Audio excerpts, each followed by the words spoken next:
Hey everyone! We're living in some uncertain, strange, and honestly scary times. So we thought you might enjoy some bonus bosoms in the midst of all this social distancing. We're here to help you giggle through the madness. In addition to this Patreon-only wide release, if you want more of me specifically, this is Melody. Check out this week's Ice Planet podcast. I recapped Barbarian's Choice with Danny, and much cackling ensued. But now, we're releasing part 1 of our 3-part recap of the Aaron-acclaimed film Killing Me Softly. Episodes 2 and 3 are available on our Patreon, along with a butt-ton of other bonus content for the low price of $5 per month. This may be the worst best film ever, but it's definitely the worst best erotic thriller ever. Get ready for Heather Graham trying to be a human, and Joseph Fiennes aiming for smolder, but actually hitting dead-eyed creeper. Here we go!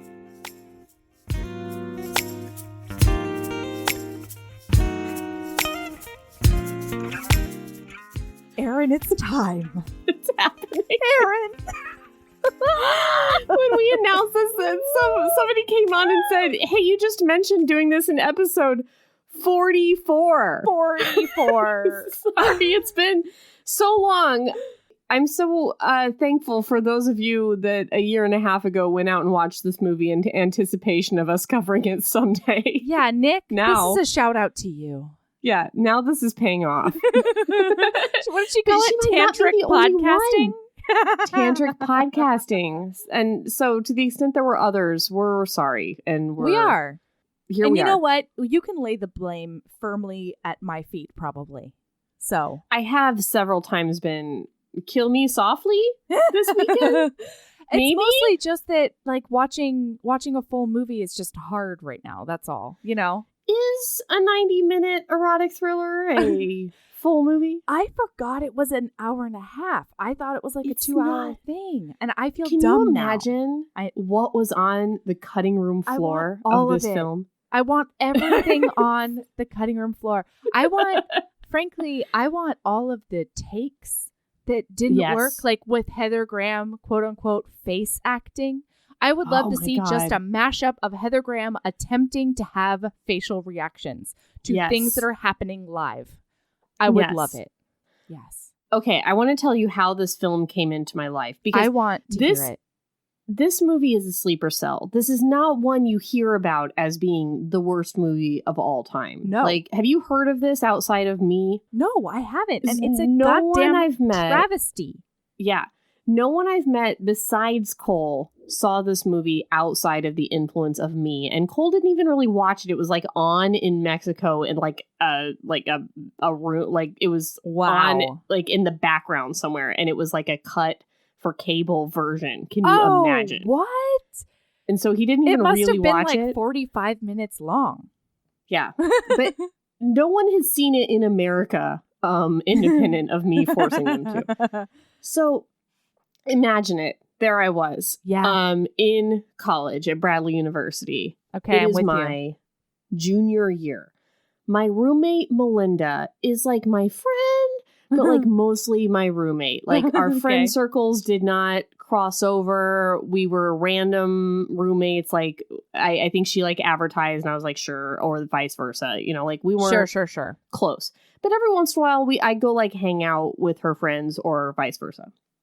So she says one night, hey, we're going over to my friend's house to watch girly movies because she just got dumped by her boyfriend.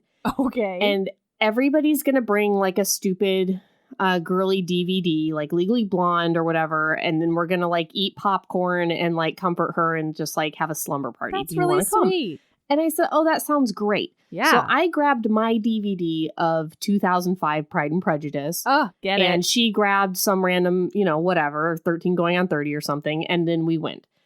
So we get there and the girl who got dumped, I think, was the one that was like, the movie I want to watch is the sexy one. Okay. And all the girls in this friend group were like, yes. yes, this is so the sexiest movie we've ever seen. And I'm What? like, I've never seen this movie. And they were like, oh my God, Aaron, this is the sexiest movie ever. How have you not seen this movie? This is like 15 girls. They were like, We're like, earnestly, yes, this is so sexy. this is the hottest movie. How have you not seen it? I was the weird one Wow. for having not seen it. And I was like, oh, okay. I'm throwing my Pride and Prejudice out the Obviously. window. I'm like, yeah, let's do it. I'm going to dropkick Mr. Darcy right now. Cool. Yeah. I don't know if it's relevant. Yes, it is. My It is. roommate, It has to be. my roommate Melinda was an AC, an apostolic Christian, which is a very conservative Christian faith. Where I'm sure there's variations in different areas and different like sects of the thing, but in my area and in her family and her church, it was like skirts all the time. They wear kind of like a little bonnety sort of thing. No music, no, very, very restrictive. Usually long faith. sleeve shirts, at least in my area. All long sleeve shirts. They have a belief that they can't cut their hair, and they must keep their hair up, and it only comes down for your husband, and many of these things. Melinda, her family had been AC. She had, when she went to college, decided not to be AC anymore. Wow, okay. All of these girls that she was friends with were either like AC, but were like kind of rebellious and like, live in their college life, or they had decided not to be AC anymore. So like that's the whole population of the group that I'm with. Wow. I mean, this movie know. does sound rebellious. Yes. I don't know if like maybe like one of them stumbled on it and it was like the first sex movie they'd ever seen. You know, like maybe it hit somebody in a weird spot in their life because I'm fine with it. Yep. I don't know if it's relevant. I don't know if that factoid is relevant, but it always struck me as like maybe that's the. I don't know. Love the context. I love it. So I watched this movie. Yeah. With these girls. They're all like, damn, it's so hot. No. I'm like, this movie is real bad and not hot. And then I rush back, like in my mind's eye, I'm running as fast as I can. As fast as you can. Yes. Back to campus. You're a track and field star all of a sudden. Yes. To tell my friend and yours, Shady, about this film. Then Shady and I proceed to watch it 50 times. Obviously. So I will say, if you're listening to this and you have not watched the film Killing Me Softly, please immediately stop listening to this. Yes. And drop $4 on Amazon Prime. Or just watch it on Vudu. I was cheap and I watched it on Vudu. VUDU with commercials. The ads are like 15 seconds and it actually just gave me time to catch up on my notes. It was great. Yeah. So. And there are certain ways you can watch this movie. I wasn't going to stop of my own volition. Let's get that straight right now. Oh, I paused 1,000 times. I couldn't. Although I did rewind quite a bit because I had to watch things several times in some case. Sorry. Keep going. I'm so sorry. There are several ways to watch this movie. You can watch it just straight. Just watch it as a movie. Right. Okay. Sure.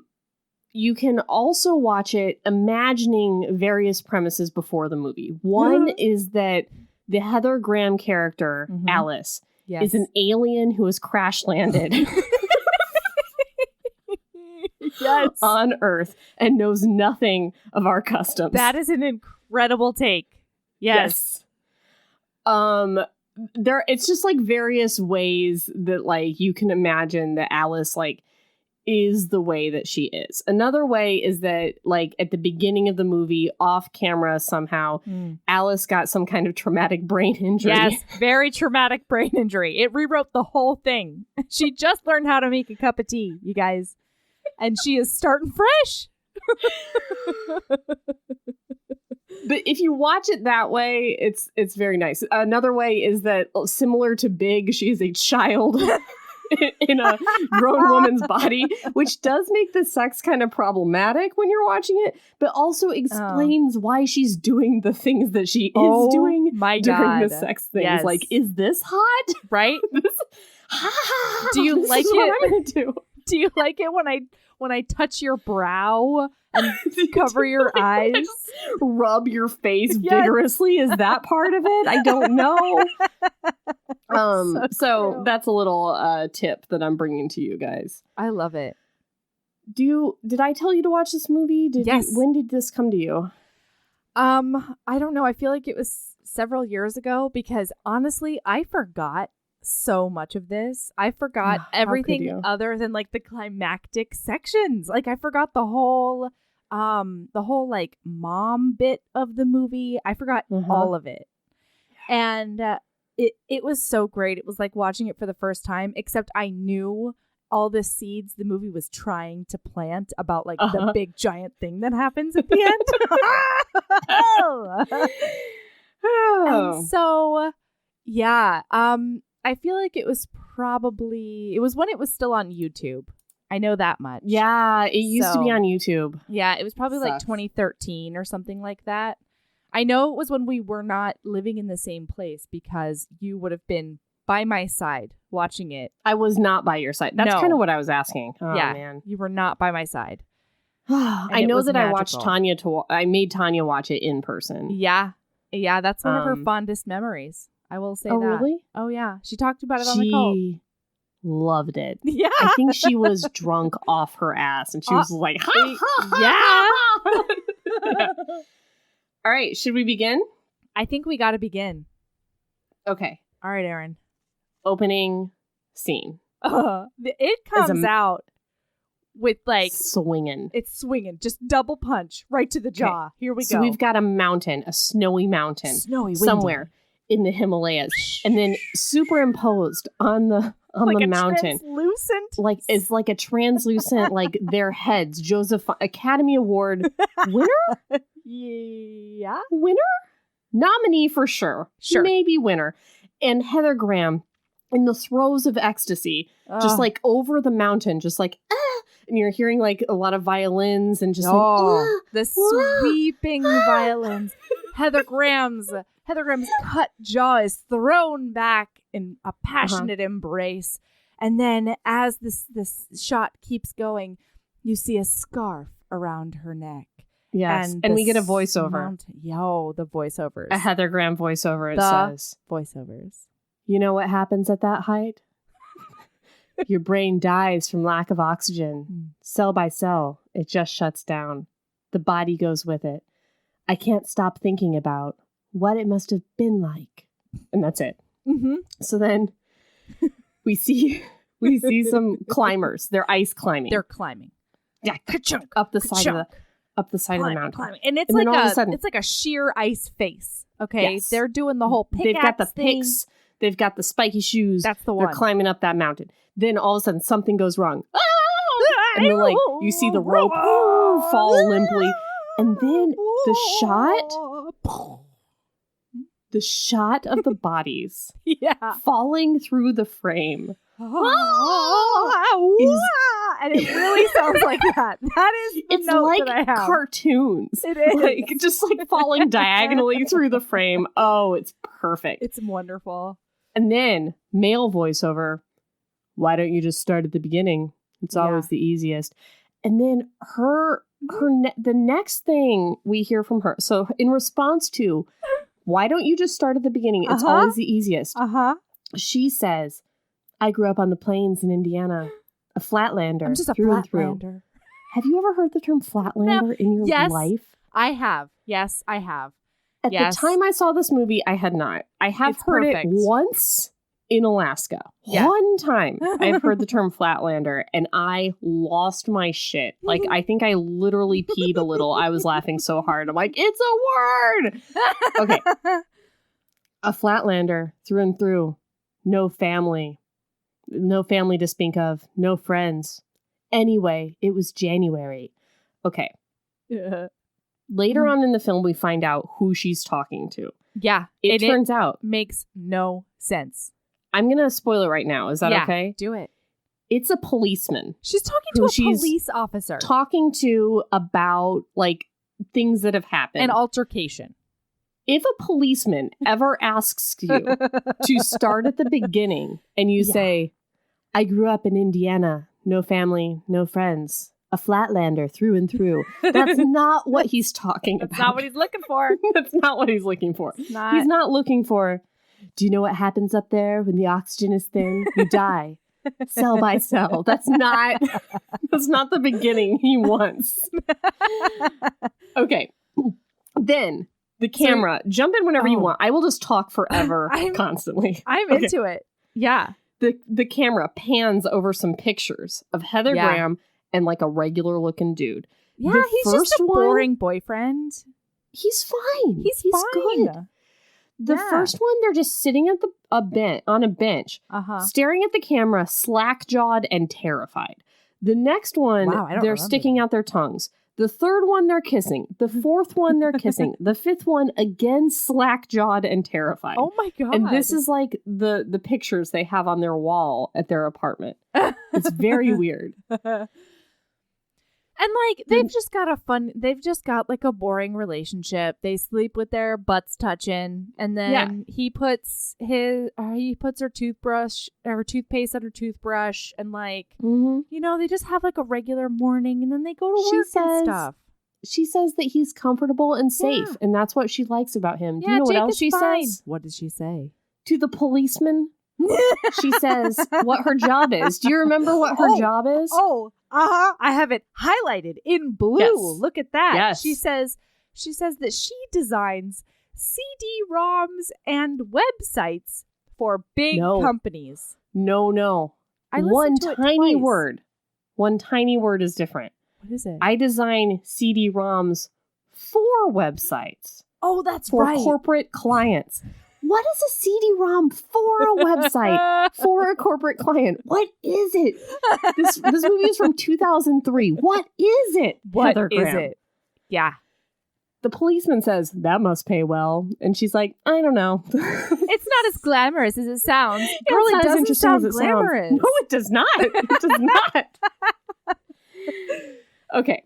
Yeah. So... and Heather so Graham, the boyfriend gets her tube ticket for her because they're in London. They go to the tube. And they do a smooch. Whoa. No. Yeah? Okay. She says that he keeps his tube tickets in the same wallet he got when he was 12. And then she proceeds to say, same wallet, same inside pocket. From when he was 12, though? Yeah. That's not the same blazer, Heather Graham. I am confused. She's trying to tell you, Jake is boring. Jake sucks. There are because so many he's had ways the to same say that. wallet for 20 years. He's bad at sex. He's so bad at sex, you guys. He has some kind of Superman Velcro wallet. And that means that he can't fuck good. That's right. That's what we're supposed to think. He might be a never hard. Yeah, maybe. I don't know. They do have that weird sex scene later. Anyway. But I'm saying he's just he can only get to a semi. Yeah, I think that may be the case. Okay, so Heather Graham, she's on her way to work. Oh my God, wait, no, I'm sorry. We had to talk about her outfit. Aaron. I was just about to talk about her outfit. Okay, I'm so sorry. She's got is it like a pinstripe? It's a pinstripe jumper dress. Yeah, but it's like a dress. It's kind of dress that looks like overalls. Dress. Yeah. And then underneath that, she has a translucent sky blue long sleeve shirt.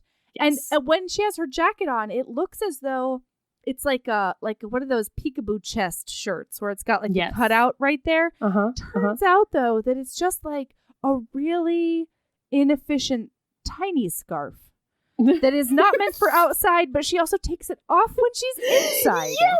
Why? This scarf that she just wraps around her neck several times, symbolically. I mean, obviously. She takes off when she goes inside. Why? That is a decorative scarf. It's the thing. It's not meant for the outside. That's not protecting you from anything, Heather Graham. No. And then the translucent blue shirt that is made out of the same fabric as the neck scarf is just like a long sleeved shirt. It just looks like a casual shirt. It looks like it just doesn't make any sense. Anyway, okay, all right. So she's walking and she needs to cross the street and she's gonna do it. She's gonna cross that button. Street. The button that is like wait. And she should have what a symbolism. Oh, What a metaphor symbolism. Yeah. She looks up as she presses the button. Because a man someone's presses the fingers button at the same time. Her. They touch. They graze their fingers. Yeah. They look up. And who is it but Shakespeare in Love's Joseph Fiennes? That's the one. And he can only smolder. He has no facial expression except is that what that is? Creepy smolder. It's meant to be a smolder. It ends up just being diabolically creepy.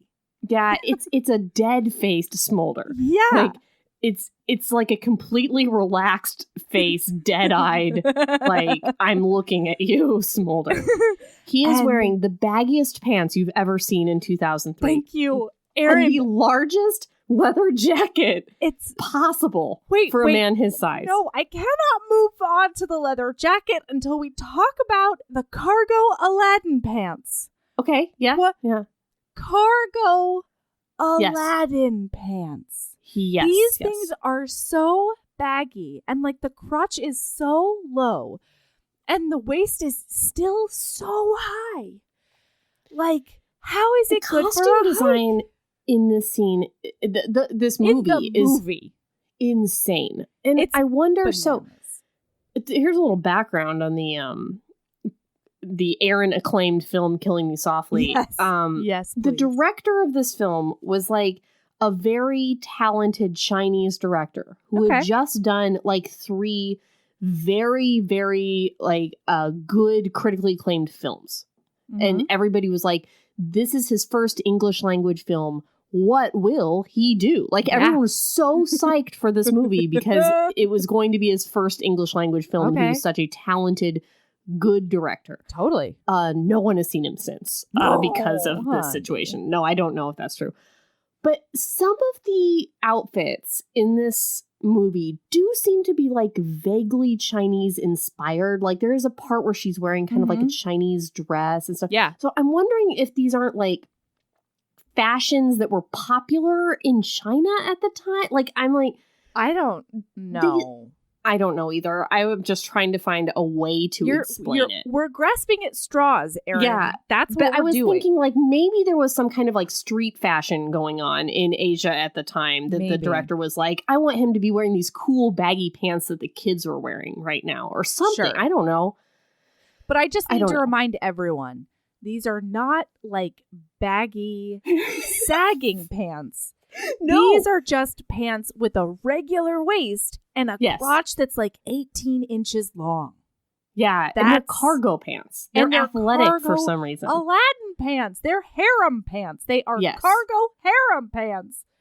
Can we move on to the jacket? Okay. Is it raw leather or is it shiny leather? I can't remember. This is shiny leather. Okay. Later on, she has a raw leather. Yes. Yeah. Yes. But it's so big. It goes to like his knees, and it's so wide. It's so wide. Is it so wide? Why are there so many buttons on it? So wide. Okay.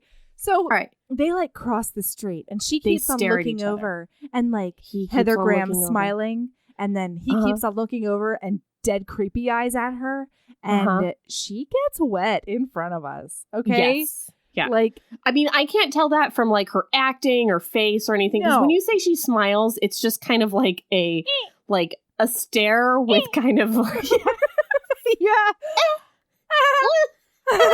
Yeah.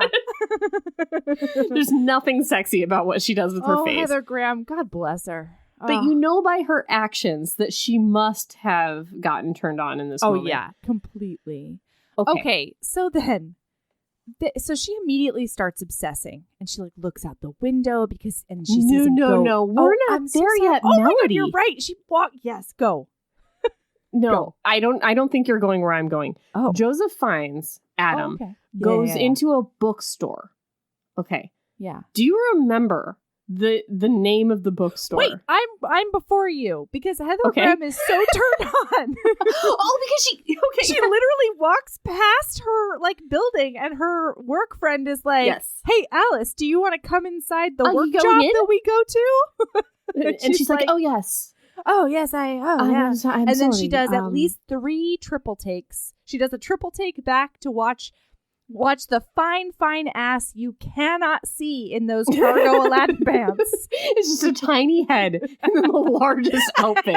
Yeah. And so she goes in, and that's when she looks out the window and sees Josephine's going into a bookstore that now Aaron is going to talk about. Do you remember this? Did this strike you as crazy? That he went into a bookstore? Oh, no, not just any bookstore, Mel. Uh-oh. This bookstore is called Summit Books. No. And it is a mountaineering themed bookstore. What? Summit Books. And it's got like fucking mountains and shit on it. On the logo? And it's a mountain climbing themed bookstore. Aaron, We are your to powers believe- of observation are just I have seen unparalleled. this movie And I if there was like a thing of like movies watched like number of times, you would have broken it. Did you break the scale? this and Newsies and The Cutting Edge are really high. I mean, I think we're talking in the 70s. So please don't. You've seen it twice, okay? You're right. We are to believe in this film that Adam Tallis, the Josephine's character, is a celebrity mountaineer. That's right. He's a heroic celebrity mountaineer. HBs. Yeah. How many mountaineers can you name? Because he's like this, like, celebrity. Like, people he's like know the him. bad boy of mountain climbing. The bad boy of mountain climbing. Like, no, that's not a thing. He goes on talk shows and stuff. Yeah. Okay. So she's in her office. So she's in a office. meeting with not Alan Rickman. No. But definitely Alan Rickman. You don't think this guy looks exactly like Alan Rickman? I'm trying to tell you that. He's like the knockoff Alan Rickman. Who is he, though? What's his name? If you had an Alan Rickman who was like made out of wax and you like left him out in the sun too long and his like features got a little bit less defined. And then put spiky frosted tips on him. Yeah. Wait, killing me softly, IMDb. I'm just going to look at it to make sure. So she's in this meeting. Alan Rickman is talking in the meeting. Not Alan Rickman. So, it's sure, he's not, but like he is. But he is. And Alice blows her nose super loud in the meeting, and then everyone turns and looks at her, and she's like, sorry. She's like, oh, sorry. What a weird thing. And then she's like tapping her pencil really hard. Yeah. Which may be a sign of sexual frustration, I'm not sure. And then she's like, sorry. Oh. But like, would you blow your nose in a meeting because you were like distracted and thinking about sex with a celebrity mountaineer? No. But I think that's what they were trying to indicate. Yeah, that she like was so distracted by her wetness that she needed to blow her nose. That's not where it comes out of. You guys. That's not what happens. Wait, his name is Ronan Vibert. And of course is Vibert. Alan Rickman. Okay. Yeah. So, you guys, this is one of my favorite parts of the movie. When it clips to her notes, because that's where I'm at. No, please go to the notes. Okay, sorry. Please go to the notes. Every frame of this movie is about to be analyzed. I love it. Okay. This is probably a two-parter, and I'm here for it. Okay. So she's tapping her pen. Yeah. And when she's tapping her pen and it distracts everyone, you get to see a shot of her notepad. Oh my God, her notes! I forgot. So Alan Rickman in this moment is saying, do you guys have any ideas? Yeah. You guys are the pioneers of the computer age. And then in a large marker. CD-ROMs for websites. For corporate clients. So she takes a marker and just writes diagonally and up from the lower left to the right top corner of her page, pioneers. Like not even on the lines, just like large. And then you see what she's written, and there's a drawing of like a baby head. That's super creepy. Weird baby head. Yeah. Weird doodles, you guys. Yep. Oh, yeah. He said they were media pioneers. She's like, pioneers. Like, again, if she's an alien that has crash landed. Yes. Or a 10-year-old girl in a 30-year-old's body. That's what's going to happen. I have to go with alien. Alien. Or traumatic brain injury. I'm fine with that too. So she's like looking out the window at the bookstore. So she's like, oh my God, she's drawn outside. And so she walks out of her office and says to like the pool assistant or receptionist or something, she announces, oh, I'm going to go get my hair trimmed. I'll be back after lunch. Is that no one thing cares that you're allowed to say at a corporate work job that's like not scheduled and you're not taking time off for? Is that a thing? Or do you just say, like, I'm taking an early lunch? I've never been like, I'm going to go get my hair trimmed, so bye. But have you ever in your life said, I'm going to go get my hair trimmed? Also at not. All? No. Yeah, that's also not a human thing to say. Shady became obsessed with this line. Like, of all the things in the movie, Shady zeroed in on this particular thing. Like, she would say all the time, hey guys, I'm just going to go get my hair trimmed. I'm going to go get my hair trimmed. She was just like mind blown by this. Me too! She was like, wait. Like, I remember watching it with her and she was like, do white ladies say that? Like, is that something that white women say? I'm going to go get my hair trimmed? And I was like, no. And she's like, okay, good. Because she sounds like a space alien. I have heard it before. Or like you go in and you're like, I just want a trim. But I've never it's what you said, ask for. But you never say, no, it's I like just say, saying, I'm going to get a haircut. I'm going to go get my hair cut into a bob. Yeah, I'm going to go dye my hair red. I'm going to go get bobbed. What? Yeah, you don't say the hair thing you're getting done when you say you're going to go get a haircut. It's weird. It's so weird. Okay. Oh, my note is this a thing? Question mark. I'm so glad. Okay. More I have important, to message Shady I think, after right this. Now. Oh my God. Yeah, and more importantly. Sorry, more important. Focus. She saw him at the crosswalk 30 going seconds. into the bookstore. Yeah. What time of day do you think that was? 8:39? That was maybe like 8:45, 8:50. So she's then going to we've work. seen her alone in her office, typing, looking out the window. She's waving some glasses that she doesn't use around. Well, those are Chekhov's glasses. We have to know that she has them. I know. For later. I know. Then we go to the meeting. They had a full meeting. We see her back in her office. Mm-hmm. Then we hear that she's going to have her hair trimmed. So I think conservatively, we've got an 11 o'clock lunch. Yeah, easy. Yeah. She goes to that bookstore, assuming he's still there? I know. Because, or maybe just like to bask in a space in which his pheromones still exist. I don't know. Because here's the thing. He's still there because we find out later in a super bonkers way that he's actually there for like a signing or something but like there's no earthly reason that you should assume that man is still there 2 or 3 hours later. No, it makes no sense. And then she approaches it. He is. She approaches this in the weirdest way possible. They both do. Just walking into the store to see if he's still there and saying, hi, I'm Alice. Remember me from the crosswalk? I would like to fuck you now. Instead of that. Yeah. What she does is she goes to the edge of the window and then she peeks into the window, leans and peeks in to see if he's still there. And then when she sees him, doesn't like smile and wave and say, hey, it's me, Alice from the crosswalk. I was wondering if you'd like to fuck. She goes and then ducks around the window. Oh my gosh, she's so panicked. Then slowly she turns back to the window. She musters her courage to see if he saw her see him. Oh gosh. And then he's standing there with the most like his face is like right fucking there, and he's doing that slack-jawed brood again. It's so weird. Oh man. Yeah. Then the next thing we see is him opening the door of a cab as if he is a Price is Right model, being like, you like? True. There has been no words. We did not see them. And like when she gets into the cab, they then drive like 4 blocks. We watch them drive 4 blocks in silence.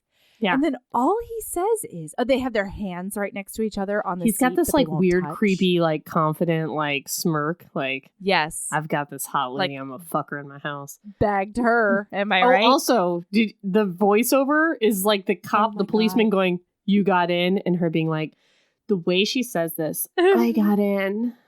Like, it's just like, whoa, like you're talking to an officer of the law, lady. Yeah, stop talking about it like you got into his butt. Stop I got it. in. I got in. Stop it. You got in. Yeah, so the only thing he says is, "What's your name?" And she goes, she just says, Alice. Alice. And he goes, Alice. And then That's silence. That's it. And then they pull up to a house and he walks in, no words are spoken. He walks in, up the thing. She hesitates like 10 paces behind him and makes her decision. And then she clippity-clop up those stairs. And she goes into the entryway. Wait, no, I'm sorry. Bing boom bong. Do you remember in the cab where she put her hand on the door as if she might get out? Yeah. Like ever so lightly. And then she saw the cab driver and made eye contact with her and then went, and then didn't. And then didn't Why would get the out? cab driver give a shit if she got out at a stoplight? That's so weird. Yeah, there's still a person who's prepared to pay fare who's going to be in there. Like, not a big deal. But yeah, the cab driver is the one that convinces her to stay non-verbally. And then, like, nobody follows up on this at all. No one. No. He's just like, looks like that lady looks pretty unsettled. Yeah, he's still got his, like, confident sex smirk on. Yeah. Real weird. Okay, so now she's hesitated. Okay. She's going into the house. And then it's silent. And the house is still. And she's looking around and she's like, where could he be? Where is that dead-eyed sexy smirk guy? And then he ambushes her. Yes. From behind. And it's an ambush boob grab. He attacks her from behind by grabbing her boobs and pulling her against his chest. But he's not even really at boob height. Like he's a little too above. high. Yeah. Like he's maybe hoisted them. I don't know. But he's like really high up on her chest. Yeah. And she's immediately having an orgasm. Heather Graham she just plays throws her orgasm head back. From A to Z. Yeah. She's like head back is like, ah! Yeah. They're breathing heavy. Like they can't catch their breaths. No. From this like boob grab. And then like maybe an ear nuzzle, sorta? Like a panting in the ear situation. Like a hard pant. Clothes are coming off and she like does a thing where she like jumps up and down a little bit in anticipation. Oh yeah. Yes, wait for it. Okay, so first of all, it's on TM. Yes, and then he pushes her up against a wall. And then he like takes down her weird dress, her pinstripe. No. Yeah. Her pinstripe dress. I forgot this was still day one. I was like, no, she's got to be in a different outfit. She's not. She's not. Pulls down her pinstripe dress and she like gets out of it and they're like making out like crazy. And then he pulls. Yeah, you're right. You're right. Are they? Or are they open mouth breathing at each other while grasping each other's faces with so much like drama, but no actual contact? Yeah, completely. Yeah. That's true. Mm-hmm. Okay, and then he pulls up her shirt, and then it's tits out for strangers, you guys. She has the best boobs. Oh my God. Heather Graham has the most beautiful boobs I've ever seen in my whole life. And can I just say that, like, it's really nice to see some big nipple rep out there? Because Heather Graham has got some nice sized nipples. They're big. She's got some stacked areolas on her. And like, you know, I mean, here's the thing, you guys.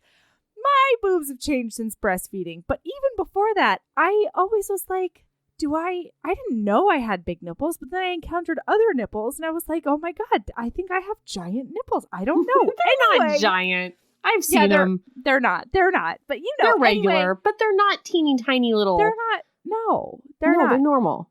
And Heather Graham has some excellent, giant hefty nipples. And they're beautiful. Yeah.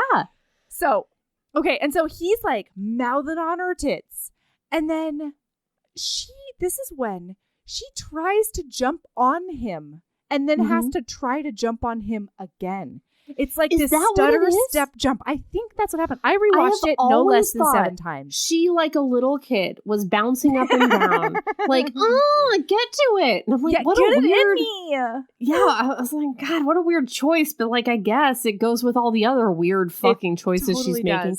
they are so out of breath for no reason. Like, there's not a lot of actual sex actions happening, but there's so much acting. They're just like acting so hard in each other's faces. And like, yet there's still not like any chemistry, question mark? None. No chemistry. None. So then he picks her up. They're naked now. He picks her up and he puts her onto the floor. They're on this red carpet. And then, so he enters her in missionary position. Yes. And then he lifts her up so that she's straddling him. But then, no, how dare you? How dare you skip the way Heather Graham acts out riding a sex partner? Because was she seizing Aaron? Was she? I don't understand any of the choices in any of the sex scenes. Like, it was amazing. I can't figure out where contact is happening. I can't figure out, like, I know. It's very, very strange. Wait, so the one thing I kind of maybe she was like trying to act out like the post-orgasm tremors you might get. But she hasn't had she's still like on her way to the orgasm. She had an orgasm in the hallway when he grabbed her boobs. Through her trench coat. She had an orgasm. The problem is it's at an 11 the whole time. They never bother to like kiss or make eye contact. You know? Okay, but then meow. Yeah. Meow. Meow. Meow. Meow. Meow. Wow. She looks up all of a sudden, and there's this cat there. This cat? And it didn't even like make a sound. We meowed just now, but it didn't. No. And then they both look at this cat panting. And he's like, it's just a cat. And then they like start having sex again. It is. And then, and then Heather Graham rubs his whole face. Yes, and then with just her open palmed hands, rubs his whole face while stutter step riding him and making out with him. Yes. It's incredible. So then, afterwards, we get a nice shot of her pulling on her thigh-high stockings, and it like pans up her whole body, including another boob shot. I mean, I don't hate it. And then he's back to silence and creepy dead eyes. Some of the worst acting in this movie is after she pulls up her thigh highs, she suddenly gets embarrassed and then is like, eep, and then like turns and like hides her boobs for some reason. I gotta turn away from you and hide the tatas. Nothing provokes it at all. It's just it's out of nowhere. She hides her boobs. She's just been like Captain Morgan putting on her thigh high. Yes. And then all like open vag to the world. And then all of a sudden she's just like, you're still here? And she's making like a little kid face like, oh. And then he's like, no, says, Alice. Show them. Don't hide. He's like, don't hide. Turn away. Me. Oh my God. Yeah, don't turn away. That's the line. Yeah. Ugh. And insane. Then he picks up really her bad bra and proceeds to correctly fit a D or double D into her own brassiere. Yep. No, that's not how that works. I've only got C's and I still have to like put it on. You gotta move it around a little bit. Yeah, and then I gotta clasp it and then I gotta like bend over and jiggle them around and, get them up there. That's not. Joseph Fiennes, you're not a wizard, is all I'm saying. Come on now. So then he's like, Alice, you must come back here. Come back. After work. And she's come like, back tonight. Can't. Tomorrow. And she's like, I have to work tomorrow. I have to come work. back tonight. I can't. And then he's like, anytime. Come back anytime. And I will be here. Which is also not true. We find out later. Not, you guys, spoiler alert. It's not his house. He does not live here. You guys. No. So she does come back and he's not there because he doesn't live there. Anytime. I will be here, Alice. I will be here. Oh my God. So then we clip to her at home. She's having sex with Jake, her boring British boyfriend. And it's like a snooze. Poor Jake. She's on top of him and she's not really making an effort to she's like rolling her eyes. She literally rolls her eyes while having sex with this poor man. She's on top of him, like not really like going up and down at all. She's just kind of like back or like right. A Again, circular that like there are no motions that are happening with any as kind of we learned in commitment. Bully, you can go front and back or up and down.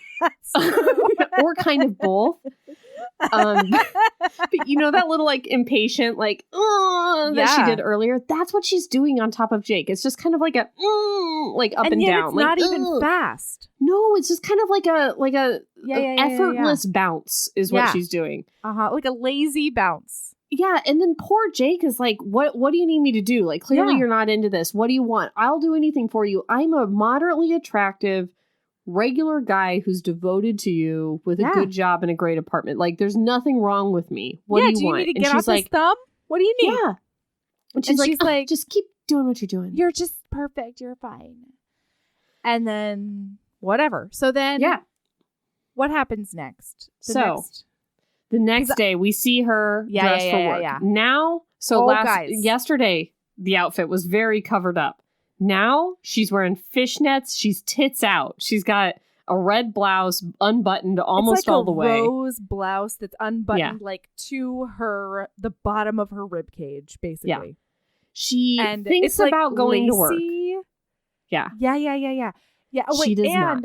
There's a flouncy A-line black skirt, and then like a floral pattern lace tight and knee-high leather boots.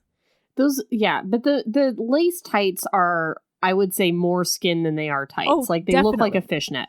Yeah, but it's like floral blouse and then floral tight. Yeah. And like, it's very, it's just like, it's jarring to the eye because there is so much skin involved. Everything about Heather Graham in this film is jarring to the eye except for her boobs. Oh, also she has a very sleek hairdo. Oh, she's always got that very bun buttoned up. That's like covering her ear. Yes. Very weird. Okay, so she decides to go to Summit Books, the mountaineering bookstore where she met Adam. The specialty mountaineering bookstore that I just found out about. In the display. How did she not see this yesterday? Maybe it wasn't up yesterday. Maybe that's why he was there, was like setting them up. I don't know. Come on. No, he's the star of the show. I don't know why I'm trying to explain the film. So she sees he's on the cover, frosty beard, looking, on like he's on top of Everest or whatever. And it's like a book about him. So she goes in and she reads the book and she's like, oh, I'm getting pretty wet reading this book. I'm so wet right now, you guys. And the proprietor sees her or something. She buys the book. Yeah. She gets in a cab and goes straight to his house. Oh my God. And it's on TM. Are you neglecting what happens in the cab because it is an act of terror? Oh my God. She masturbates in public. My note. Very clearly is masturbating in eyes the closed, cab. head thrown like back and off to the side. Both my note. Hands. Both hands are involved. Wait, my note is Heather Graham, do not masturbate in someone else's cab. Do not. That is an act of terror. It is. Meanwhile, it is. Yesterday, she was skittish about a cab driver's eye contact. Yes. And now today, she's like, look at me, bitch, while I masturbate in your cab. Like, that's right. Just hand on the vulva right there. Oh, yeah. And she gets to his house and lets herself in, which is very weird. How does that happen? He's just standing there waiting for her. Smile on his face. No, it's not. It's like it's the sexy smirk again. The dead-eyed sexy smirk. Yeah. And it's then they on have again. The weird velvet table sex. Well, first we have a consent boner, so let's not skip that. He says, "Stop me anytime you want," and she says, "Please don't stop. Please don't stop." And at first, he is full on naked, and she is full on clothed, and she's bent over this table. And then she ends up turned around, and they do other sex. And she's like clasping this velvet table runner. Yeah. With like a tassel on it. It's very odd. There's a tassel. Yep. Is this a British thing? Hey, British HBs. Hey. Velvet table runner? Is that something you guys do? Mm-hmm. All right. So then they're just laying on the floor. in front of a just fireplace. laying on the floor? Have you ever laid like this in your life? No. Fully clothed. Well, he's got his shirt off and pants on. She's fully clothed. They're just doing corpse pose. They're next in front to each of other. a fire, heads toward the fire, looking at the ceiling, arms out, both of them talking to each other without looking at each other. Yeah. Very strange. It's incredible. Would you like to know the dialogue? I would, Aaron, I would love nothing more. I want it. She says, I bought your book. He says, it's not my book. I'm just in it. Oh. She says, in some of the best line reading Heather Graham has ever done, it looks good. Which I think the line was supposed to be, it looks good. Like, the book looks good. No, it looks good. Oh, I'm like, what the hell? That's not the line, Heather. It's not a sexy book. It looks good. And then he goes, people died, Alice. People died, Alice.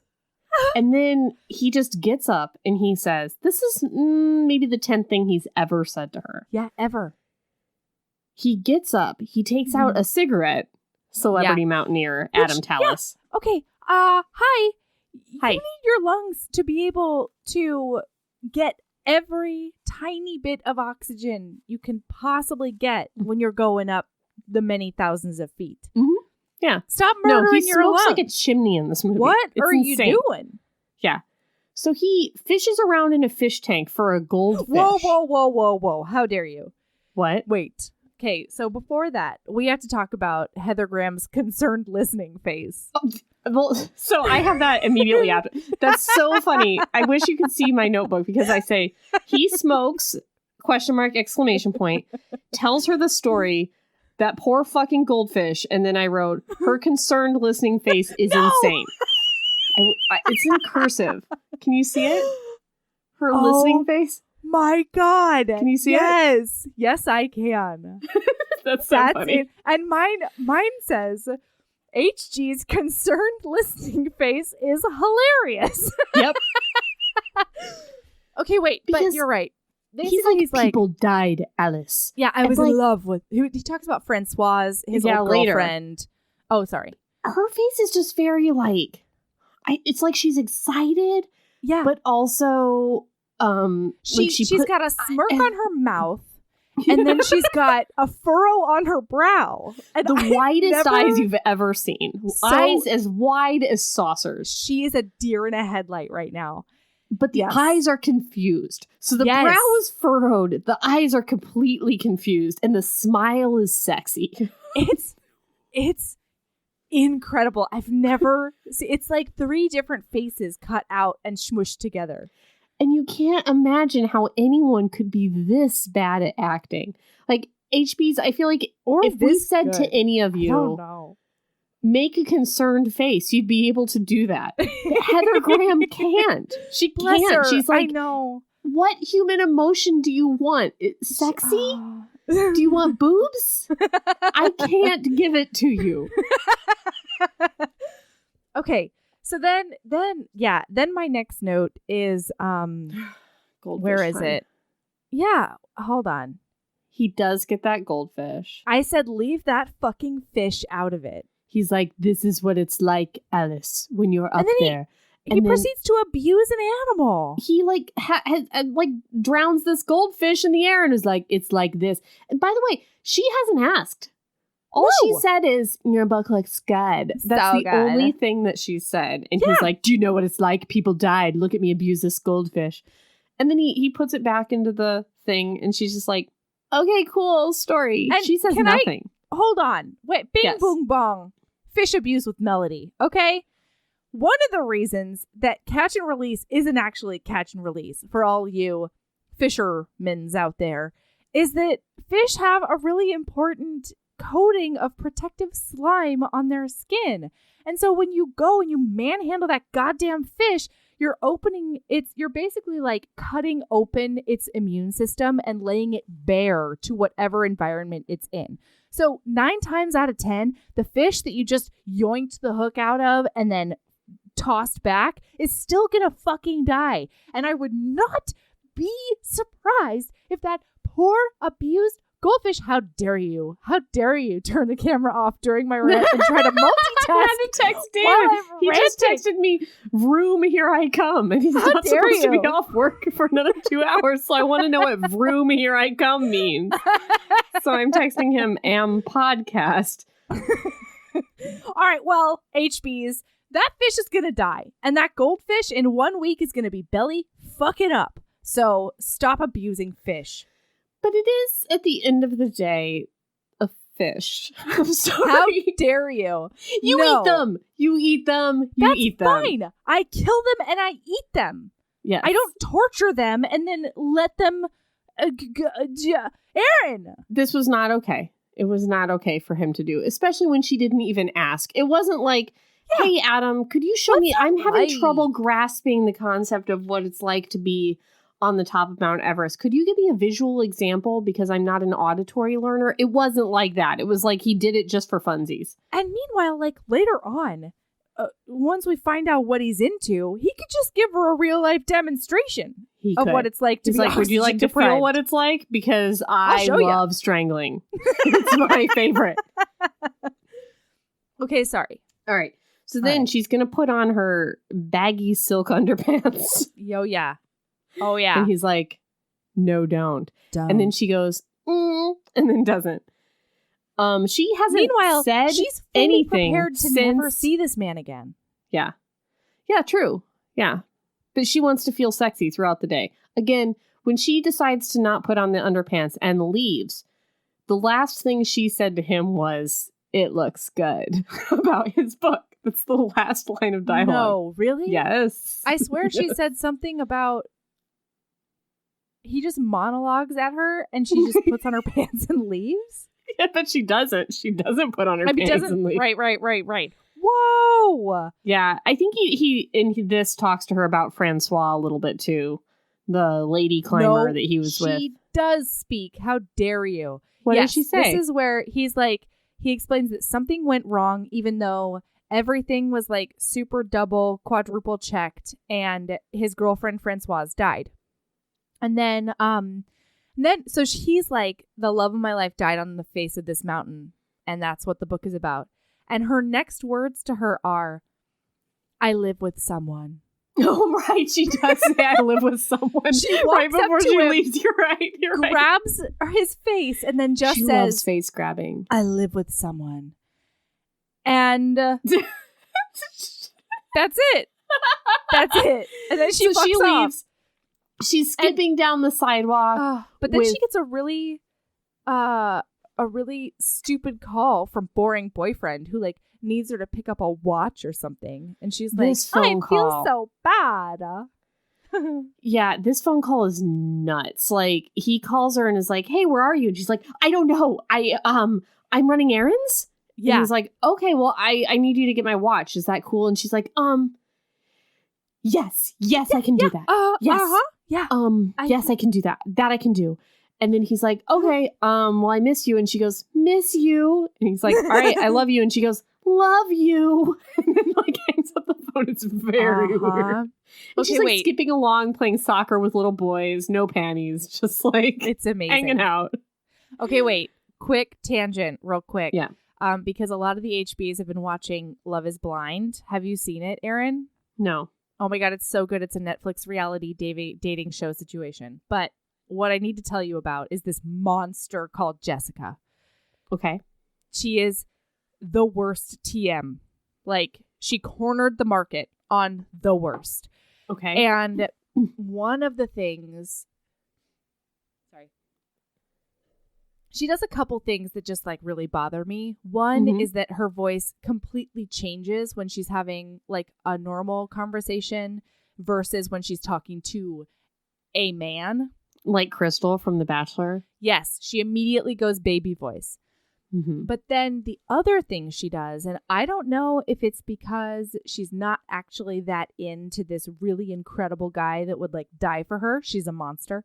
Or if it's just an actual personality quirk. But he'll say, all right, well, I love you. And then she'll go, loves ya. What? Kill it with fire. Kill it with fire. Is this an American woman? Yes. Loves ya. God, I thought it might be like a language problem. It's not. Oh, Nope. no. It is not. She is a 34-year-old, like, regional manager making big bucks, total professional. And then she gets in front of a man and goes, loves ya. Okay. So that's what Heather Graham does. Yeah. Basically. Yeah. Love you. Love Miss you. Ah. Oh, God. Okay. So then he's watching the footballs in his skivvies. All right, leave the man alone. He's just trying to watch some Manchester United or something. I think this is played for like he's not as exciting and into her as Adam is. But which is not true. He's just normal. He's just sits there. He's having his popcorn. He's watching his soccer game. Leave him alone. Yeah. And she goes and fills up some tulip water. Yeah, she's just and like, what do I do with brings myself? those tulips back. And she's just like walking around. And then finally, she's like, Jake. In the middle of his game. Yeah. And he's like, what? And she's like, Jake. And he's like, what? And she's like, I have to leave you. And he's like, huh? And she's like, yeah. I have to leave you. And then he turns around and then he's into it. And I think that the movie is trying to be like, he's not paying attention to her. She's trying to leave him and he's not even, it's like, no, he's watching his game right now. Yeah. That's a thing that he does. Wait, what? I don't understand. Like, why would you leave me right now? Like, what's going on? We're fine. We're going to get married. Don't worry about it. And she's like, I met someone. And he's like, who? And she's like, you don't know him. And he's like, what? Like, I pack your lunches. I buy your tube tickets every day. Wait. He gets pissed. Listen, no. My note is, oh boy. He says, we go to the market together every Sunday. I buy your fucking tube tickets. And I'm like, if that's all you got, bro, I don't know. Whatever. I am Team Jake. Like I am too, but like they could have given him better material than we go to the market together and I buy your tube tickets. Sure. Of course his lines are batshit crazy. He dicked her down real good last night. Okay. Yeah, he tried. He was like, I'll do whatever you want. I'm GGG. I'm here for you, and Alice. And he like hugs her and he's like, what are you talking about? We're perfect for each other and I love you and I want to marry you. Like, what's going on? And she's like, I can't even. And then he does a big destruction of property. Tulips. Yeah. Yeah. And then we zoom in on that broken glass on the floor because it is a metaphor. It is. And then Alice. And then she does the slowest turnaround and just sort of shuffles out of the room. Uh-huh. And he says, where are you going?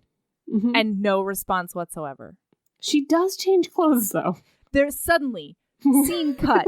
Totally different outfit. Fully dressed trench coat. Heels. What? Heels. High Heels ones. and hose. Yeah, she's got to be sexy for Adam, but she knocks on his door and some bitch answers in his house. Some bitch answers. It's that wife of David Duchovny in Californication. She is one of the most beautiful women I've ever seen. She in has my such whole hair. Life. She's gorgeous. You know, I think she's in that Ireland movie with Brad Pitt and Harrison Ford. You know where Brad Pitt tried to do that Irish accent and it was bad? I think she was in that too. I think she was an Irish spy or something. I don't know. She's hot. Just like carved from stone beautiful. And yet has the biggest, most fluid green eyes and can do an act like really well. Mm-hmm. And yet she read this script and said, I'm in. She answers the door. She says, you must be looking for Adam. Come in, come in. And she starts like, she doesn't say, what's your name? She doesn't say, I'm Deborah. She says nothing. She just says, I've been, what did she say? I've been in Chile climbing. I've been Chile climbing. I just got back. I had to put these pictures up because Adam always takes them down. Okay. No. I've been climbing in Chile. Then she hangs up a picture and she says, Adam always takes these down. For me, pictures tell me who I am. But for Adam, they steal his soul. Again, she has not said, who are you? She has not said, here's who I am. She has not said, how do you know Adam? She has assumed she's there to see Adam, but she's gotten no confirmation of this. Heather Graham has said no words. Heather Graham has saucer eyes again. Yes. And then she says, oh, I'm sorry. I'm his sister. And she goes, Heather Graham. Your sister? As if somebody has gotten her like the Christmas toy that she's always wanted. Says, oh my God, you're his sister? Then crazy sister gets up and starts petting her cat. And she says, this is Mr. Know-It-All. Again, she has not said her name or asked Alice what her name is. Nope. This is Mr. Know-It-All. And then Alice Heather Graham does a what? Like does a blank face. Look. And she's like, it's his name. So here are the scenes with the cat. The first one when they're having sex and they turn around and they look at the cat and it's there. And then this one where she says his name is Mr. Know-It-All. Alice is weird about it. And then she says it's his name. Never again do we see this cat. This is done. Why? What is the point of Cat? No idea. Well, I think we might get one more glimpse of Cat when he goes Cat's to her. around, but Cat is no longer referred to ever Yeah, no, again. not at all. Okay, so then, No. We've got more crazy sister shit. Oh, I'm sorry, Then she please. starts in on, she goes, I was up there too, Alice. No, she doesn't say Alice yet. I was up there too. She was my best friend. Oh, no, she does.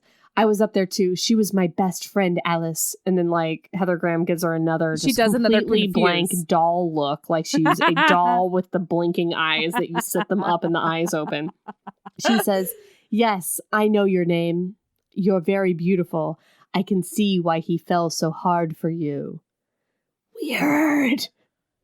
And also, Then she says, what indication has Heather Graham gotten that he has fallen hard? He's just been like, I'll be around at this house, except I'm not and I don't own it. And I haven't you have no way to contact me. And you found out my name by going to the bookstore and reading the book. He never officially told her his name. No. Okay. So then she says, the thing about my brother is, thank you. You're either with him or you're not. And if you choose to jump and fall with him, that's it. No discussion. Cheers. Cheers. About what? Like, if you choose, there's no discussion. Like, what the line should be is like, there's no going back. No. I wrote this down verbatim. I want to make sure we get the right line. It says, the thing about my brother is, you're either with him or you're not. Yes. And once you've made the jump, you're with him. That's it. There's no discussion. Cheers. But what discussion? Like, why no discussion? That makes no sense. Like, that's it. There's no going back. That's it. That's it for life. No. You know what she says next? You know what her next line is? You know what her response is? Can I have his address? Can I have his address? Not his phone number, even though we know this is a time of cell phones. No, yeah. So then she goes to the house. She's outside. She's in the snow. She's in a mini skirt. Wait, she does a big long wait in like heels in a mini skirt. And I don't know what this wait scene was for. Why the cold wait scene? The only thing I can think of is that it just highlights how dumb it was that she didn't ask for his cell number. Like, I don't know what this was for. I don't know either. It's 2003, so like the cell phones are kind of bricks at that time, but they do exist. Okay, so he gets home. So wait, he arrives. He emerges from an alley. Big, meaningful look. Pissed. Oh, like, he looks so mad. The look that he's trying to make to do a smolder looks so mad. He's going to what are you her. doing at my house? So then, but instead, and she does a sweet smile, a sweet relieved smile. That was a good one, Erin. We got to give Heather Graham what she's due. Okay, this one worked. Okay, and so she walks up to him. A broken clock is right twice a day. And then he walks up to her and they embrace and he like pulls his coat around her, which I thought was he takes the largest leather coat in the world and envelops her in it. And then she's like, I left him. And then he's like, nuzzle hard. Oh, and then she says, you're hurting me. Then they do a kiss that's kind of more like a wide open mouth, like collision. They're and then mauling each other. And then, a lot of face touching. Then he takes her either by the neck or the chin. It's hard to tell from the angle. It and is then hard. Extends his arm all the way out, pushing her away, and then pulls her back in for a kiss. While and then extends her out all the way. And she's walking backwards. This is a dance. So basically, every single time he pushes her away, she has to run backwards in high heels. and then run forwards. Yes. And it's then very weird. Each of those times he catches her mouth with his mouth. That's the stop motion. Is him just like being like, push away, push away, and the music is swelling like you wouldn't believe. And there's this violin orchestra. Wait, and then he does the wrap their legs around my waist, and then she does an elbows on the shoulders. Yes, hands cupped around the back of his head, so that she can like finger grab his forehead. Yes, and then she starts just rubbing on his forehead while she's all over his face. Then they get into like the nook in the doorway, like the threshold of the doorway, and falling snow. They do, and then they just sex bone there. Yeah. Yes. And I want to again he's say, still like pulling her against him, and then pushing her back up against the brick wall, while he's also trying to simultaneously unbutton her trench coat. Yeah, and it fades to black right when this is getting the most confusing. Like it fades to black right when you're like, wait, what? I need to see more to understand what they're doing, and then you can't see it anymore. Yeah. This is good. Should we break it here? I think we have to, even though we're only on page 4 of 15 for me. Fine by me. Fine by me. Okay. All right. Okay. All right. Bye. Bye. Keep being a badass and love yourself as much as we love this movie.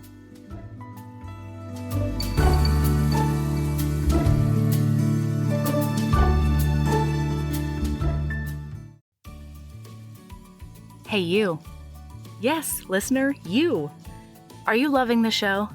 If so, please leave a rating and review in your podcast app. The 90 seconds you take to say something nice not only helps new people find the show, but it makes me super smile over at HBHQ. Also, I've had a few people ask, and the answer is yes. We are still doing the 5-star bribe. If you leave us a review with 5 stars, then we'll do whatever book you want. We're real deep into the list, though, so it might be a while. Lilas! Okay, back to the show.